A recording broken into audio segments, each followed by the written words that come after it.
ప్రపంచవ్యాప్తంగా PMC channel వీక్షిస్తున్న pyramid meditation channel వీక్షకులందరికీ నమస్కారం. నా పేరు జే వేణుగోపాల్. ధనశ్రీ. పిఎంసి ఛానల్ యొక్క executive directors, CFO, chief financial officers వీరి యొక్క జీవిత విశేషాలను మనం తెలుసుకునే ప్రయత్నంలో తదుపరి ఈ ఎపిసోడ్లో మనం ఆనంద్ బుద్ధ గారి గురించి కూడా మరిన్ని విషయాలు మనం తెలుసుకునే ప్రయత్నం చేద్దాం. ఆనంద్ బుద్ధ గారు మనతో పాటు ఉన్నారు. నమస్కారం. నమస్తే. మీ యొక్క జీవిత చరిత్ర గురించి మేము తెలుసుకోవాలనుకుంటున్నాం. ఆనంద్ బుద్ధ అనేది మీ పేరు, సో ఆ బుద్ధ అనేది ఎలా వచ్చింది అనేది నా ప్రశ్న. యాక్చువల్లీ ఆనంద్ బుద్ధ అనేది మన పిఎంసిలో డిజిటల్ మీడియా వాళ్ళు ఉంటారు. ఓకే. ఆనంద్ కుమార్ అని పెడుతుంటే కొన్ని లక్షల మంది ఉన్నారు యూట్యూబ్లో. ఓకే.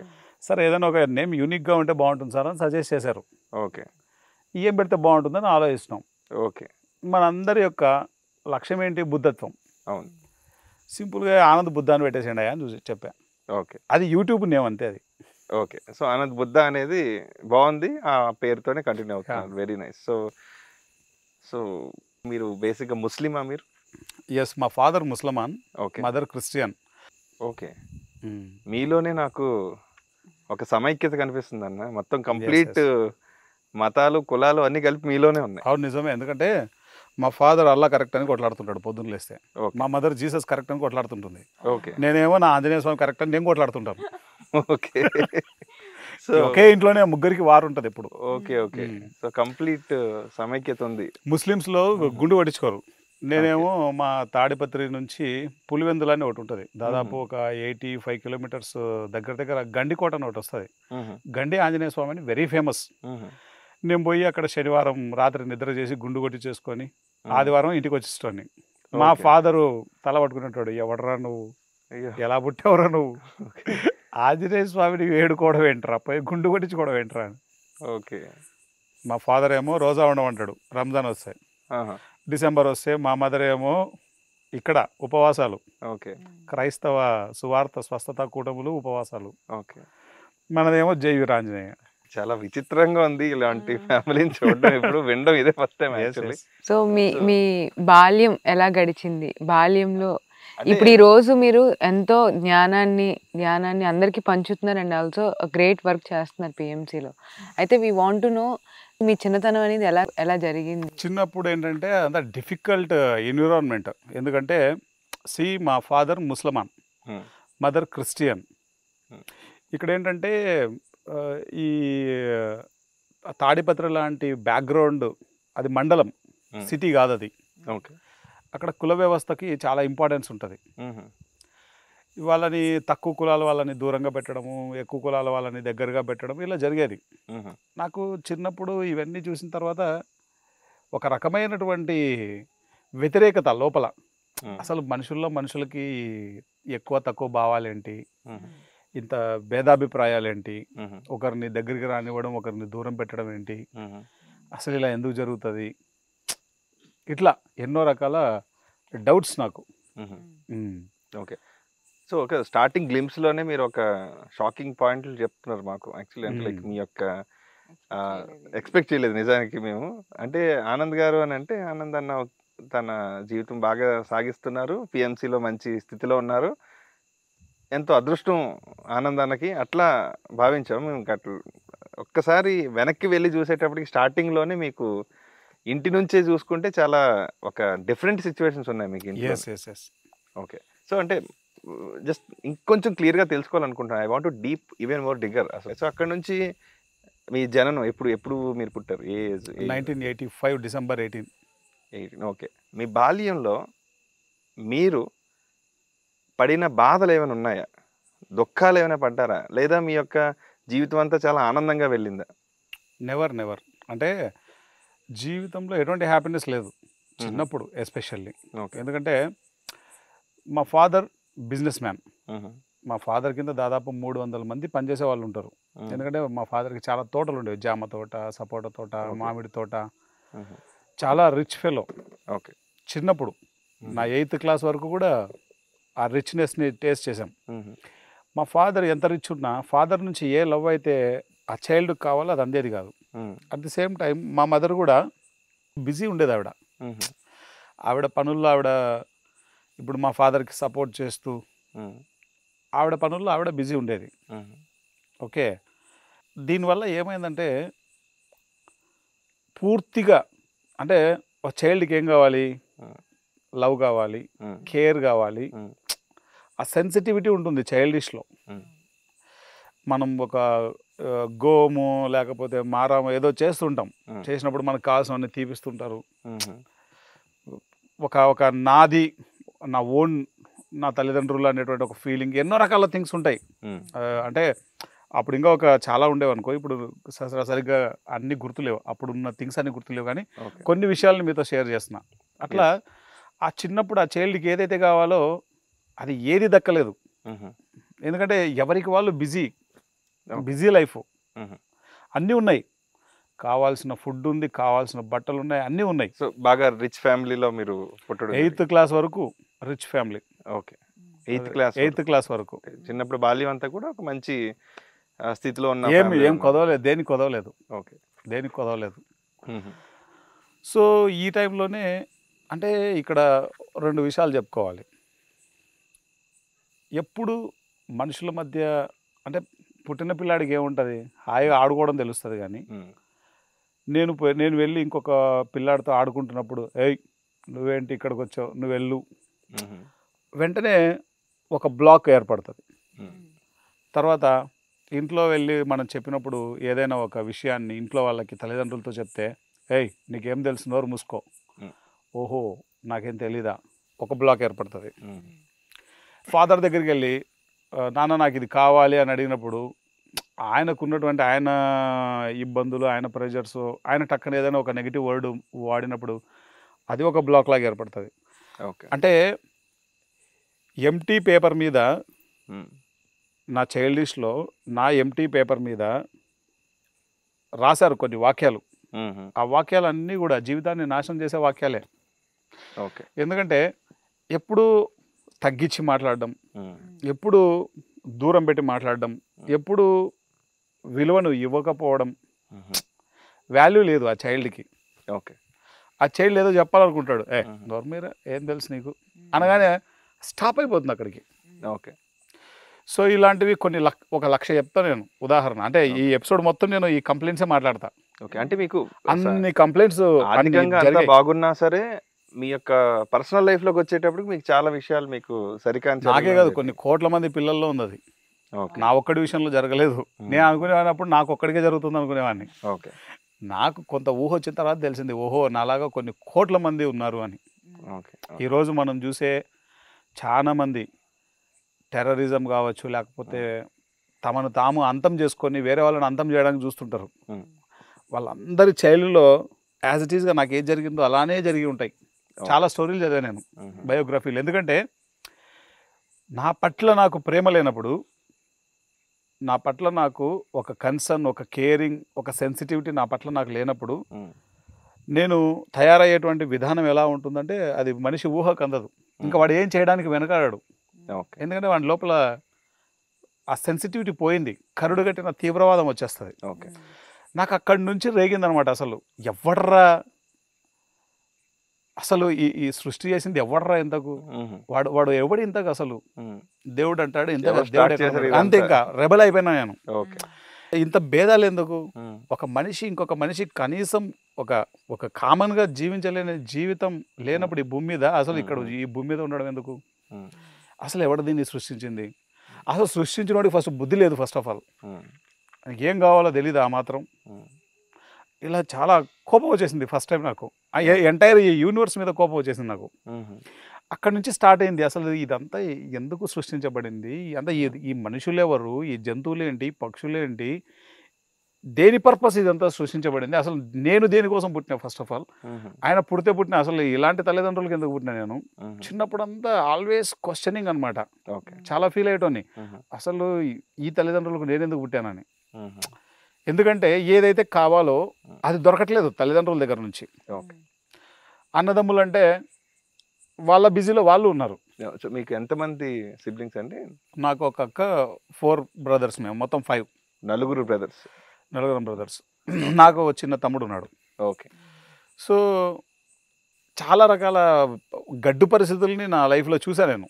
చూసిన ఆ గడ్డు పరిస్థితులు నా లోపల ఒక క్వశ్చనింగ్, ఎవర్రా నేను అసలు, who am I question mark, నేను ఎక్కడి నుంచి వచ్చాను క్వశ్చన్ మార్క్, పుట్టక మునుపు నేను ఎక్కడున్నాను క్వశ్చన్ మార్క్, పుట్టిన తర్వాత చచ్చిపోయిన తర్వాత ఎక్కడికి వెళ్తాను క్వశ్చన్ మార్క్, అసలు దేనికి పుట్టాను క్వశ్చన్ మార్క్, పుట్టడానికి ఒక పర్పస్ అంటూ ఉంటుందా క్వశ్చన్ మార్క్, ఉంటే అదేంటి క్వశ్చన్ మార్క్, ఎలా తెలుసుకోవాలి క్వశ్చన్ మార్క్, తెలుసుకోవడానికి మార్గం ఏమైనా ఉందా, ప్రశ్నలు ఎక్కువ ఉన్నాయి, తెలుసుకోవడానికి మార్గం ఏమైనా ఉందా క్వశ్చన్ మార్క్, ఉంటే ఎవరు చెప్తారు క్వశ్చన్ మార్క్, ఎలాగైనా సరే ఈ ఆన్సర్లు కావాలా నాకు ఈ క్వశ్చన్లకి, వీళ్ళందరిని అడిగేటోని, పిచ్చాడా ఎవడరా నీకు ఈ క్వశ్చన్లన్నీ చెప్పింది, ఎవరు చెప్పాలి, నా లోపల నుంచి వచ్చినాయి, నీకు తెలుసా లేదా, నీకు పిచ్చి పట్టింది, ఇవన్నీ అసలు క్వశ్చన్లే కాదు, ఎవరు పుట్టిస్తారా నిన్ను, దేవుడు పుట్టిస్తాడు, ఏడుంటారా దేవుడు, పై ఉంటాడు, ఆ మాత్రం తెలియదా అని చెప్పేటోళ్ళు, నేను అదే అడిగేటోని, ఆ పైన అంటే ఎక్కడా, పైన అంటే ఎక్కడా,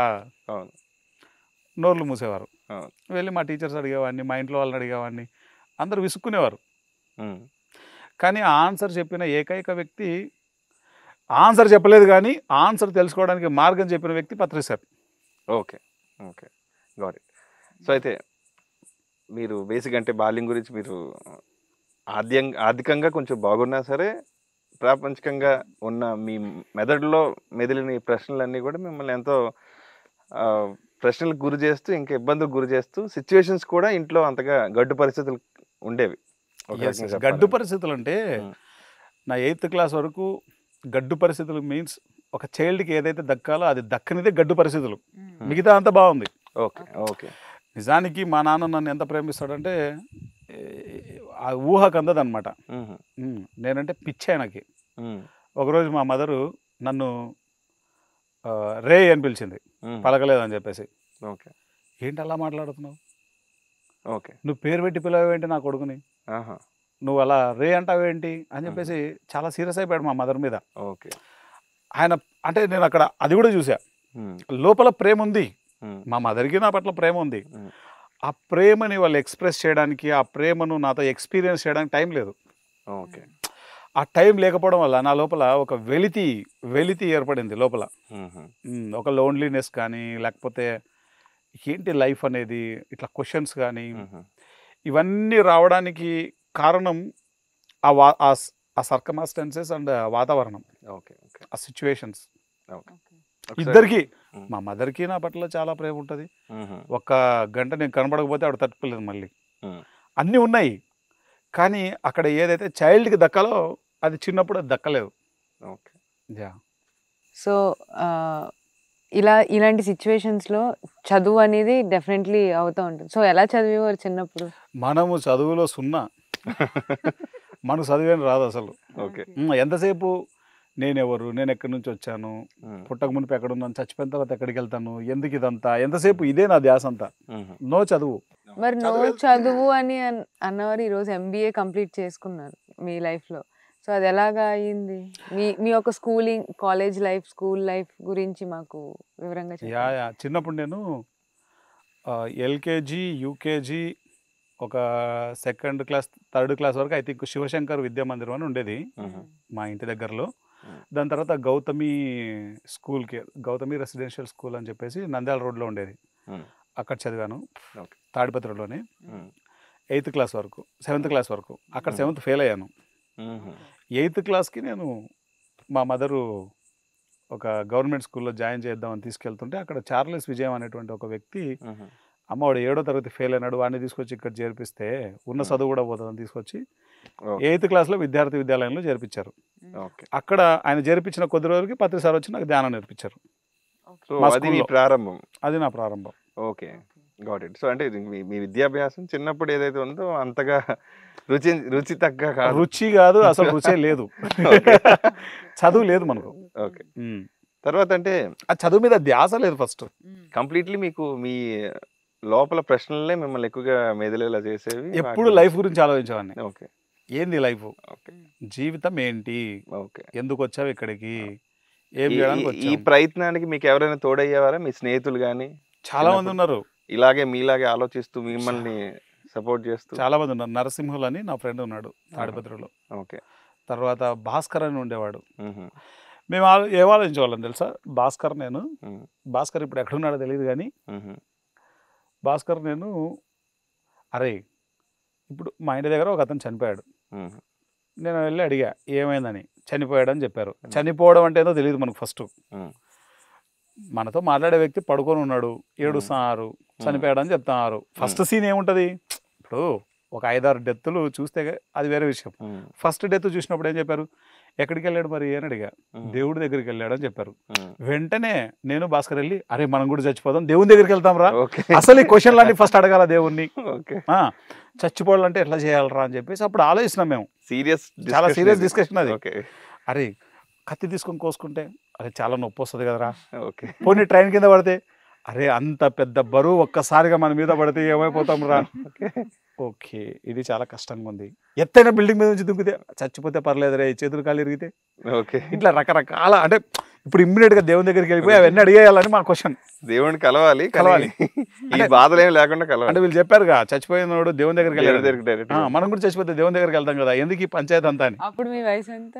అప్పుడు ఒక నాకు తెలిసి అరౌండ్ 10 years లోపల ఉంటుంది. చాలా పెద్దోళ్ళు, ఇంత పెద్ద వయసులో ఇలాంటి ఆలోచన లేకపోతే ఇంకేం వస్తాయి. 10 years లోపు. ఓకే, బాగుంది. సో అలాంటి మీ ఆలోచన తగ్గనే స్నేహితులు కూడా, ఆ అబ్బాయి కూడా సేమ్ నా ధోరణే. ఓకే, వాళ్ళ ఇంట్లో వాడికి ఉన్న ప్రాబ్లమ్స్ అన్నీ వచ్చి చెప్పేవాడు, అరే మన ఇద్దరం చచ్చిపోదాం రా ఇక్కడ, అసలు మనకి ఎందుకు రైతు అంతా అని చెప్పేటోడు. ఓకే, సో ఇప్పుడు ఇలా వెళ్తున్న ప్రక్రియలో మీకు ఏదైతే మీరు అనుకుంటున్నారో మీకు ఏమీ తెలియదు, ఇంట్లో వాళ్ళంతా ఆర్థికంగా సహకారం చేస్తున్నా సరే లోపల ఏదో మీ లోపల మెదులుతుంది, ఏంటి ఈ ప్రశ్నలు, ఏంటి నాకు వస్తున్న నేనెవరు, ఇలాంటి ప్రశ్నలన్నింటినీ మీరు సమాధానం కోసం వెతుకుతూ ఉంటున్న ప్రక్రియలో ఆ మూమెంట్లో మీరున్న ఆనంద్ ఇప్పుడు ఫుల్గా ఫాస్ట్ ఫార్వర్డ్ చేసి ఈ రోజున ఉన్న ఆనంద్ ఇద్దరిని పక్క పక్కన పెట్టి చూసుకుంటే మీరు ఆ ఆనంద్ని తిట్టుకుంటారా, మెచ్చుకుంటారా, లేకపోతే ఇంత పిచ్చోడ్లా నేను బిహేవ్ చేశాను అని అనుకుంటారా? ఇద్దరిని పక్క పక్కన పెట్టుకుంటే 100% ఎంబ్రేస్ చేసుకుంటాను. ఎందుకంటే అది పునాది. ఈరోజు ఇలా నేను ఉండడానికి అదే కారణం, అదొక స్టెప్. అది ఈ స్టెప్ లేకుండా ఈ స్టెప్ లేదు. ఓకే, సో కంప్లీట్లీ ఆ యొక్క అది ఒక పునాది లాగే మీకు ఉపయోగపడింది. I know everything. ఇప్పుడు నాకు అంతా అర్థమైంది. ఆ యొక్క తల్లిదండ్రులు నేను చూస్ చేసుకున్నాను, ఆ వాతావరణాన్ని చూస్ చేసుకుంటేనే నా క్వశ్చన్స్ ఇలా రైజ్ అవుతాయి. నేను ఇలా గురువుని కలుస్తాను, నేను ఈ పాత్ ఎంచుకుంటాను. ఇప్పుడు బర్త్ బిఫోర్ ఒక బ్లూ ప్రింట్ మనకు ఉంటుంది, మనకు ఓవరాల్ బిగ్ పిక్చర్ మనకు ఉంటుంది. ఓకే, సో దాన్ని యాజ్ ఇట్ ఈస్గా నాకు మెడిటేషన్లోకి వచ్చిన తర్వాత అర్థమైంది.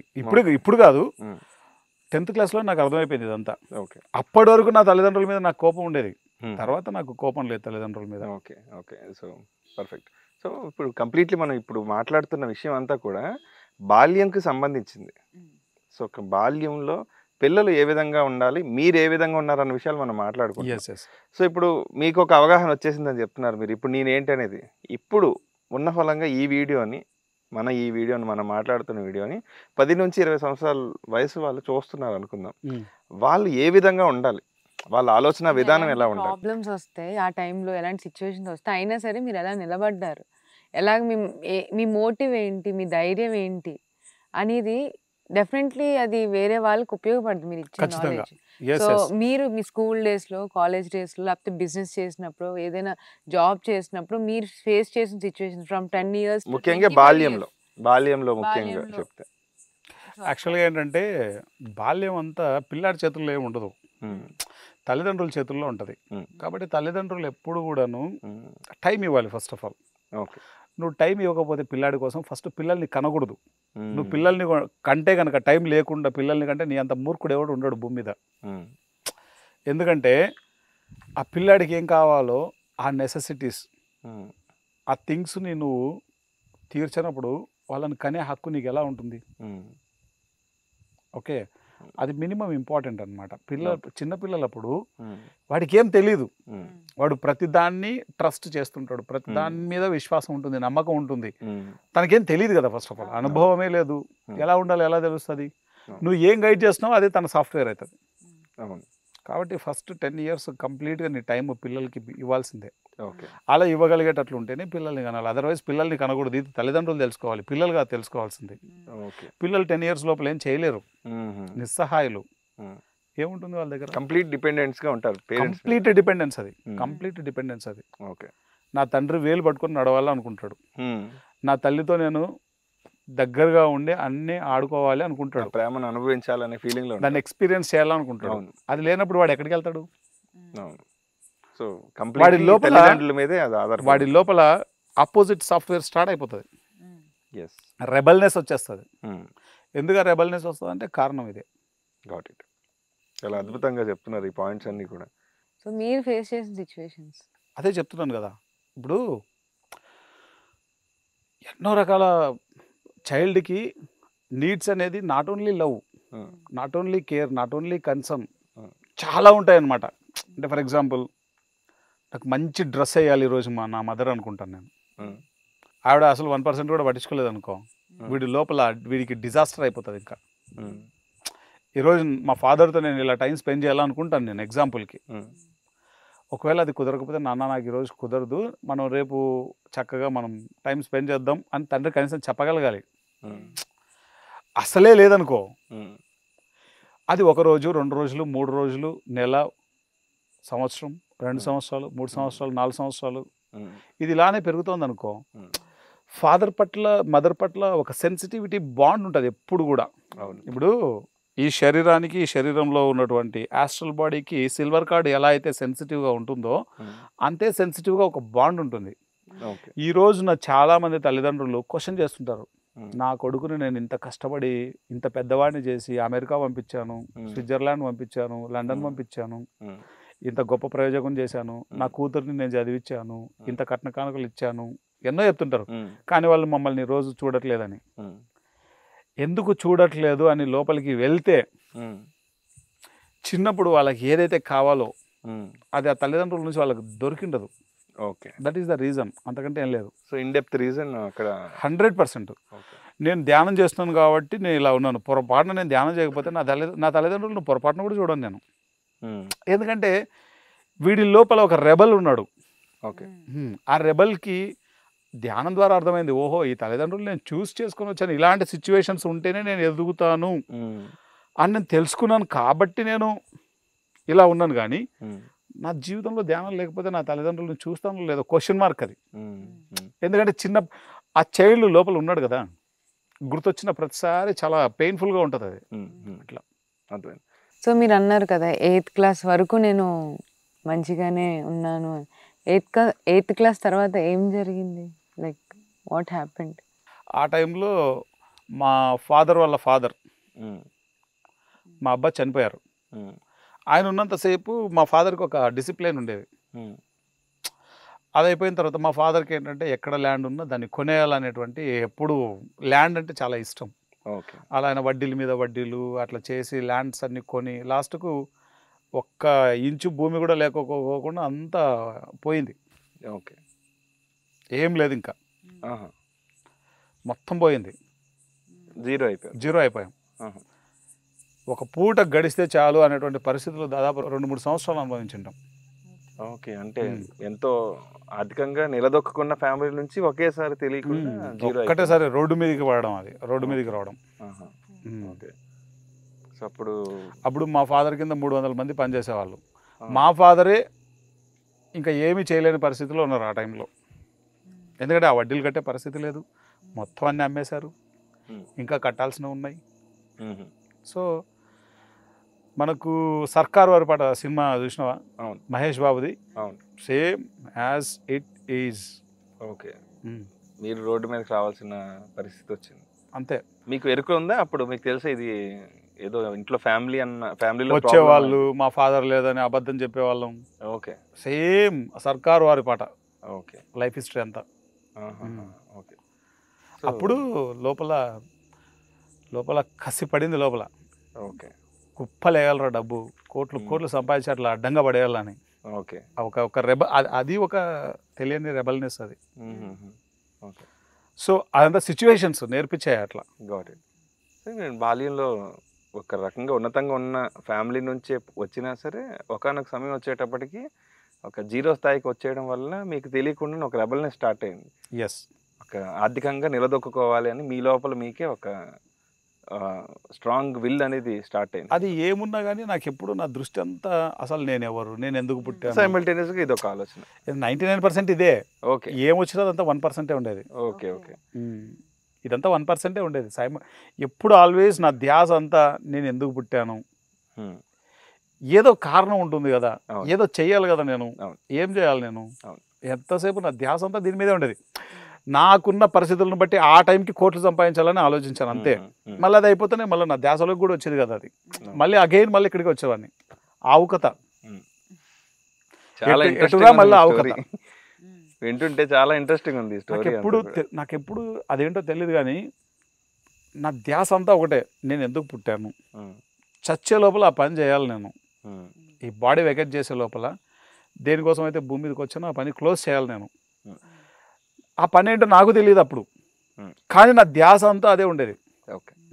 మిగతావన్నీ వచ్చేటివి.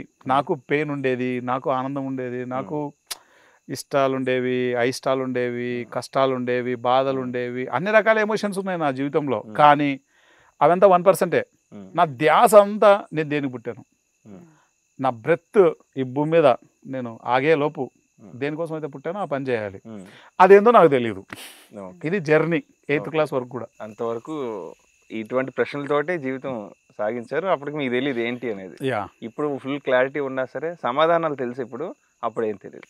అప్పుడేం తెలియదు. అప్పుడు తెలియని జర్నీ, అదంతా తెలియని జర్నీకి తెలిసిన జర్నీకి ఎక్కడ మీకు బ్రేక్ పడింది?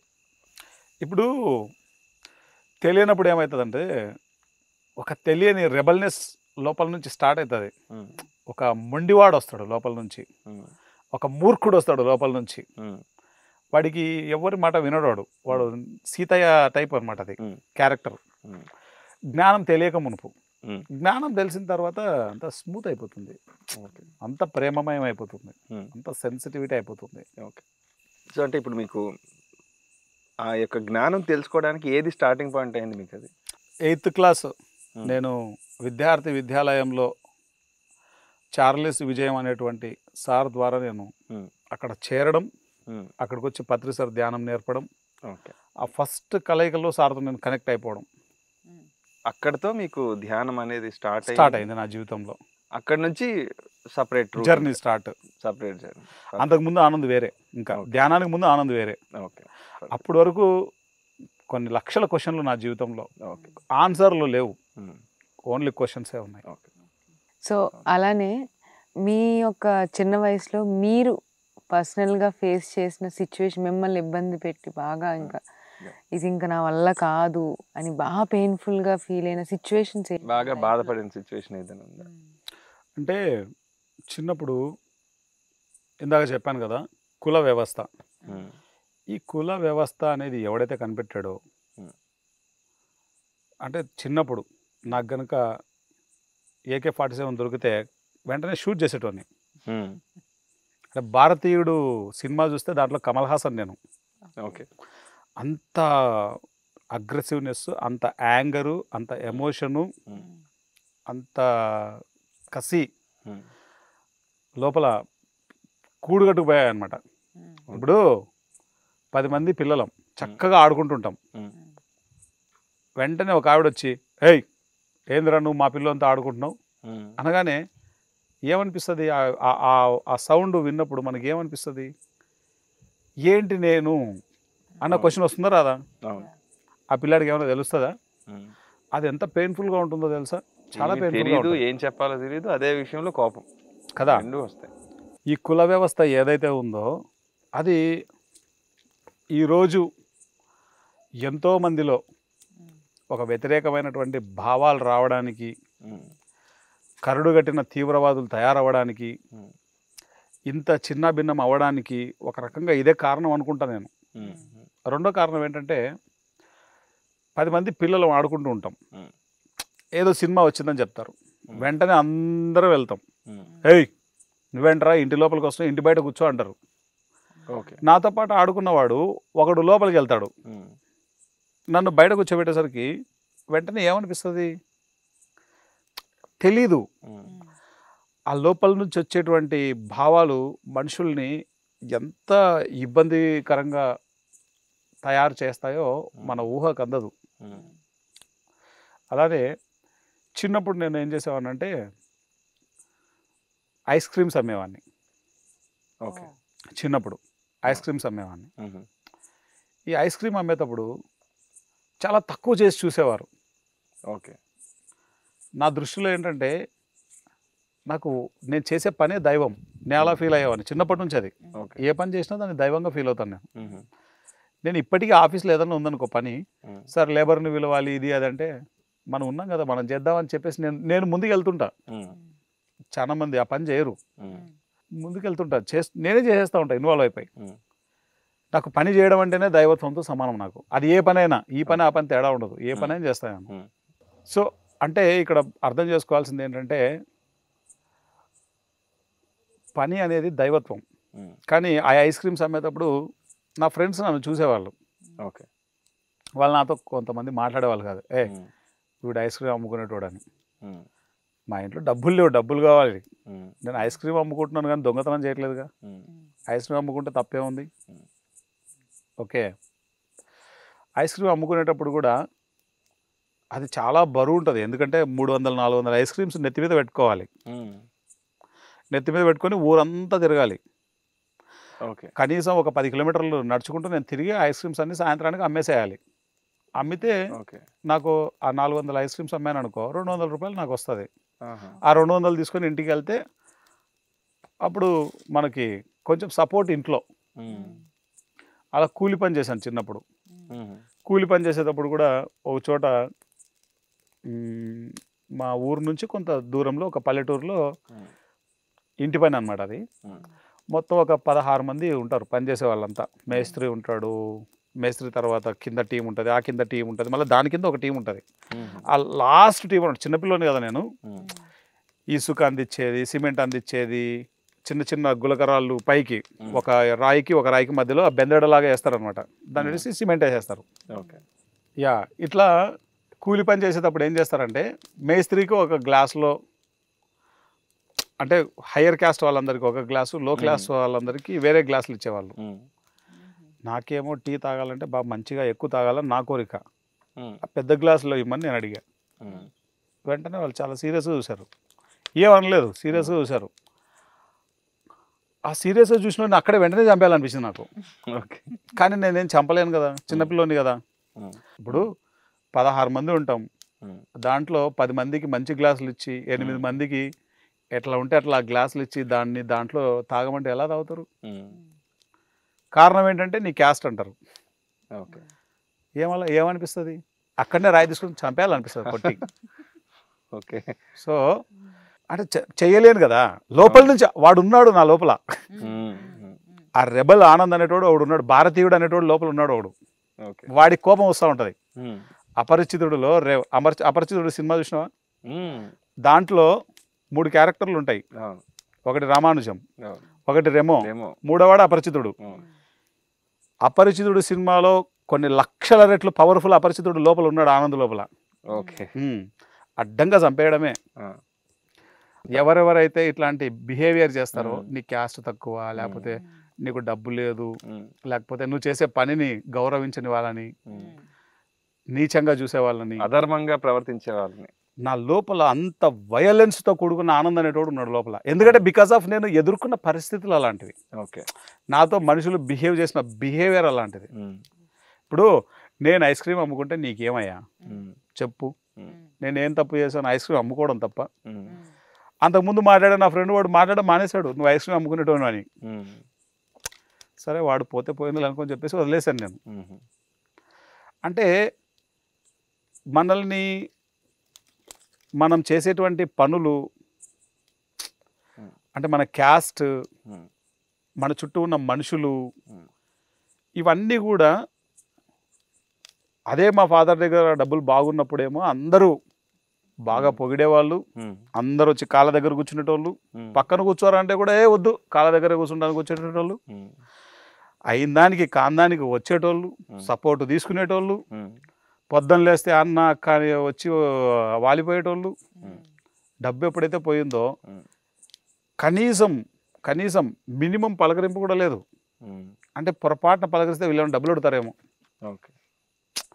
అంటే చిన్నప్పుడు ఆ పరిస్థితులు ఏం చేశాయంటే బంధువులు అనేటువంటి వాళ్ళు, అందుకే మా జీవితంలో అసలు బంధువులే లేరు నా లైఫ్లో. ఉమ్, ఎందుకంటే ఎవ్వడు కూడా ఒక రూపాయి ఇచ్చినోడు లేడు, ఎవ్వడు కూడా కనీసం సపోర్ట్ చేసినోడు లేడు ఉమ్, నా లైఫ్లో.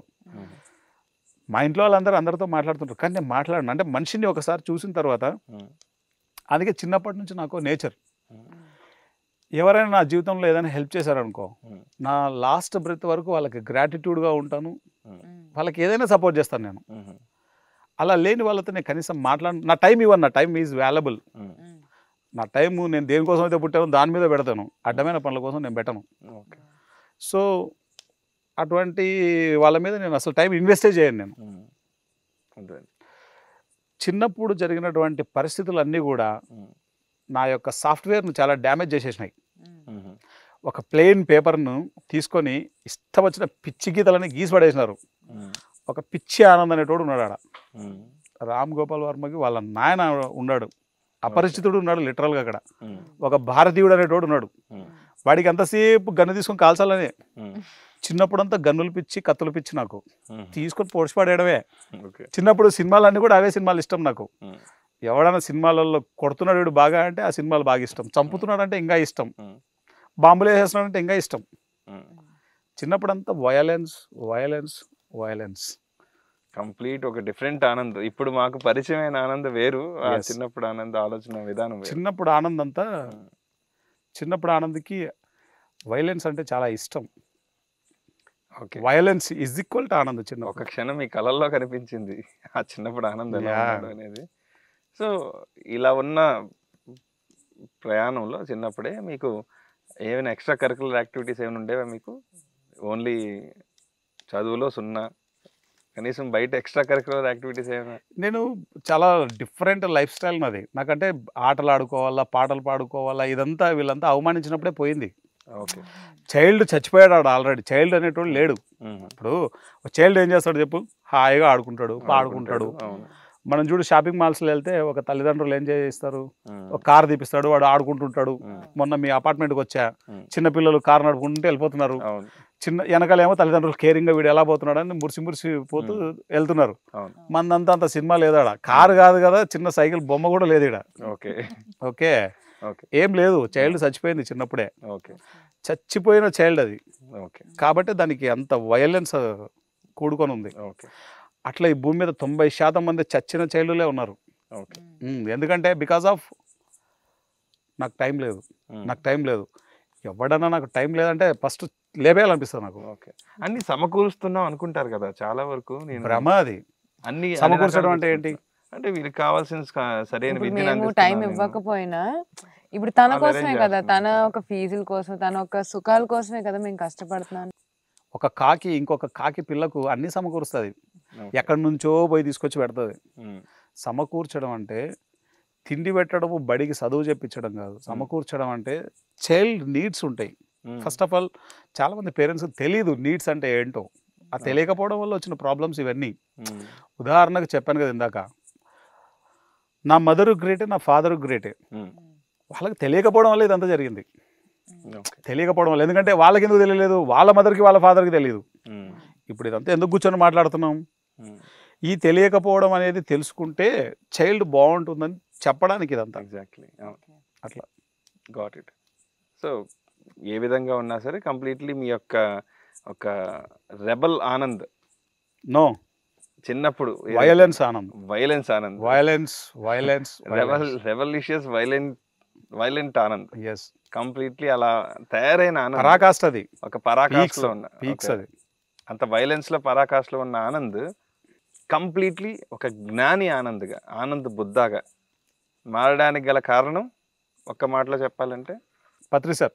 పత్రి సార్. ఎస్, పత్రి సార్ మీకు ఆ జ్ఞానం ఎలా ఇచ్చారు, పత్రి సార్ దగ్గర నుంచి మీరు ఆ జ్ఞానం ఎలా సంపాదించుకున్నారు, ఈ విషయాలన్నింటినీ కూడా మనం మరొక ఎపిసోడ్లో తెలుసుకుందాం. Thank you so much for me జీవితం గురించి చాలా సునిశ్చితమైన విషయాలను కూడా మాకు ఎంతో చక్కగా వివరించారు. అండ్ ఆల్సో తల్లిదండ్రులు సరి అయిన పేరెంటింగ్ ఎలా చేయాలన్న విషయం గురించి కూడా మాకు వివరించారు. చాలా చాలా కృతజ్ఞతలు. సో చూసారు కదండి, ఆనంద్ కుమార్ గారి యొక్క జీవిత సన్నివేశాలన్నింటినీ కూడా మనం మాట్లాడుకుంటున్నాం. అసలు ఇలా మాట్లాడుకోవాల్సిన అవసరం ఏంటి, అసలు ఈ ఆవశ్యకత ఏంటి, ఈ విషయాలన్నింటి గురించి కూడా మనం తర్వాత ఎపిసోడ్లో తెలుసుకుందాం, ముందు ఎపిసోడ్లో. So stay tune to PMC channel. PMC ఛానల్ని ఇలా ప్రత్యక్షంగా చూస్తూ ఉండండి. మీ యొక్క తెలిసిన వాళ్ళందరికీ కూడా ధ్యానం మరియు జ్ఞానాన్ని అందించే ఈ పిఎంసి ఛానల్ గురించి చెప్తూ ఉండండి. And this episode will be continued. Yes, thank you. మీ జై వేణుగోపాల్. Dhanasri. నమస్కారం.